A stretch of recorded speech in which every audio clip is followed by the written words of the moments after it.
television news program says that Turkey is clearly a terrorist state with a broad reach. It reports that Turkey is supplying weapons to the terrorist group Boko Haram in Nigeria.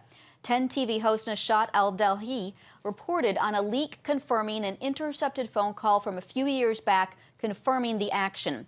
He reported in part, today's leak confirms without a doubt that Erdogan, his state, his government, and his party are transferring weapons from Turkey to, this is a shock, to where you may ask, to Nigeria. And to whom? To the Boko Haram organization.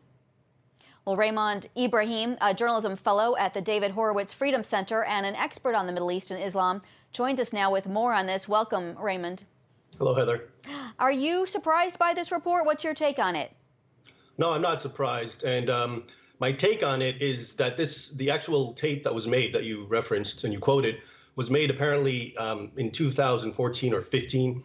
And it was reported widely in certain areas in the U.S. and in the West, not so much, and not much came out of it. And the reason, I think, is because Erdogan wasn't so, didn't have his fingers so much in Islamist politics outside of his own nation. But now that we've seen, Abu Bakr al-Baghdadi, the ISIS Islamic State caliph who was killed recently, and he was found just 3 miles from the Turkish border, which is in fact one of the last, or if not the last bastion of jihadi so-called freedom fighters of attacking the Syrian government.